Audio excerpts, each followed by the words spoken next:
प्रिय दर्शकों नमस्कार। आप सभी का astrologer doctor RP. Sharma channel पर हार्दिक स्वागत है। आज हम इस वीडियो में शास्त्र के अनुसार भूमि दान के संबंध में विस्तार से चर्चा करेंगे।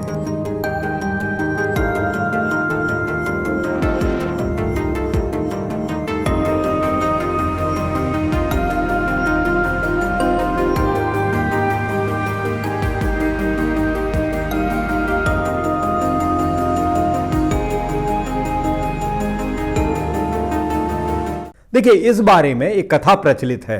देवताओं के मन में पृथ्वी पर किसी भाग में यज्ञ करने की इच्छा हुई। फिर वे ब्रह्मा जी के पास जाकर किसी शुभ स्थान की याचना करने लगे जहां यज्ञ कर सके। देवता बोले, भगवान, आप पृथ्वी और संपूर्ण स्वर्ग के स्वामी भी हैं, अतः हम आपकी आज्ञा लेकर पृथ्वी पर यज्ञ करना चाहते हैं। क्योंकि भूस्वामी जिस भूमि पर यज्ञ करने की अनुमति नहीं देता, उस भूमि पर यदि यज्ञ किया जाए तो उसका फल नहीं होता। अतः आप संपूर्ण चराचर जगत के स्वामी हैं, अतः पृथ्वी पर यज्ञ करने के लिए हमें आज्ञा दीजिए। ब्रह्मा जी ने कहा, तुम लोग पृथ्वी के जिस भाग में यज्ञ करोगे वही भूभाग मैं तुम्हें दे रहा हूं। देवताओं ने कहा, अब हम पर्याप्त दक्षिणा वाले यज्ञ पुरुष का यजन करेंगे। यह जो हिमालय के पास प्रदेश है, इसका ऋषि मुनि सदा से ही आश्रय लेते हैं, अतः हमारा यज्ञ भी यही होगा। और इसके उपरांत अगस्त्य, कण्व, भृगु, अत्रि, वृषकपि, असित और देवल देवताओं के उस यज्ञ में उपस्थित हुए। तब महामनस्वी देवताओं ने यज्ञ पुरुष का यजन आरंभ किया और उन श्रेष्ठ देवगणों ने यथा समय उस यज्ञ को समाप्त भी कर दिया। पर्वतराज हिमालय के पास यज्ञ पूरा करके देवताओं ने भूमि दान भी किया। ऐसे भूभाग का जो दान करता है, जिसको खोद खाद कर खराब ना कर दिया गया हो, वह न कभी दुर्गम संकटों में पड़ता है और न पड़ने पर कभी दुखी ही होता है। जो सर्दी, गर्मी और हवा के वेग को सहन करने योग्य ग्रह भूमि दान करता है, वह देवलोक में निवास करता है। पुण्य का भोग समाप्त होने पर भी वहां से हटाया नहीं जाता। जो विद्वान ग्रह दान करता है, वह भी उसके पुण्य से इंद्र के साथ आनंद पूर्वक निवास करता है और स्वर्गलोक में सम्मानित होता है।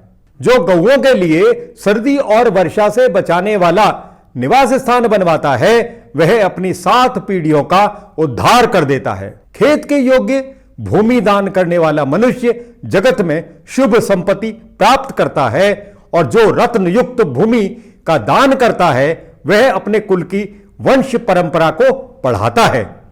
जो भूमि ऊसर, जली हुई और शमशान के निकट हो तथा जहां पापी पुरुष निवास करते हैं, उस भूमि का दान नहीं करना चाहिए। जो पराई भूमि में पितरों के लिए श्राद्ध करता है अथवा जो उस भूमि को पितरों के लिए दान में देता है, उसके वे श्राद्ध कर्म और दान दोनों ही नष्ट होते हैं, अर्थात वे निष्फल हो जाते हैं। अतः विद्वान पुरुष को चाहिए कि वह थोड़ी सी भी भूमि खरीद कर उसका दान करे। खरीद कर अपनी ही भूमि में पितरों को दिया हुआ पिंड सदा स्थिर रहने वाला होता है। वन, पर्वत, नदी और तीर्थ, ये सब स्थान किसी स्वामी के अधीन नहीं होते हैं।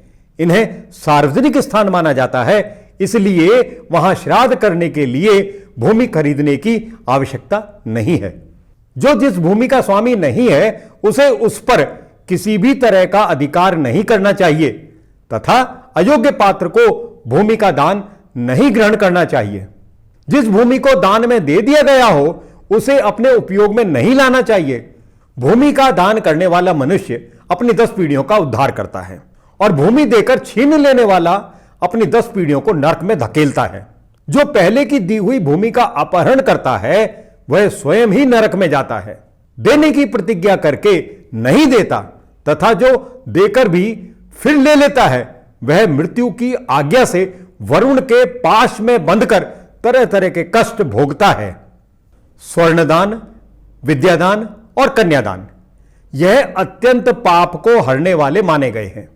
जो परम बुद्धिमान पुरुष इन सब वस्तुओं का दान करता है, वह समस्त पापों से मुक्त हो जाता है। मनीषी पुरुष कहते हैं कि भूमि दान से बढ़कर दूसरा कोई दान नहीं है। इस जगत में भूमि दान करने वाला मनुष्य अपनी 5 पीढ़ी तक के पूर्वजों का और अन्य 6 पीढ़ियों तक पृथ्वी पर आने वाली संतानों का इस प्रकार 11 पीढ़ियों का उद्धार करता है।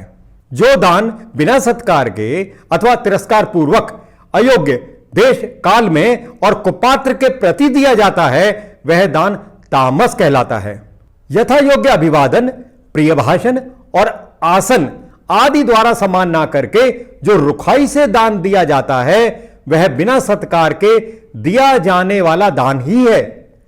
अतः दान अच्छे भाव से और सुपात्र को ही देना चाहिए। अगर आपको यह वीडियो अच्छा लगा हो तो इस वीडियो को लाइक और शेयर अवश्य करें और भविष्य में रोचक और ज्ञानवर्धक वीडियो को प्राप्त करने के लिए हमारे चैनल को सब्सक्राइब करें। ओम नमः शिवाय।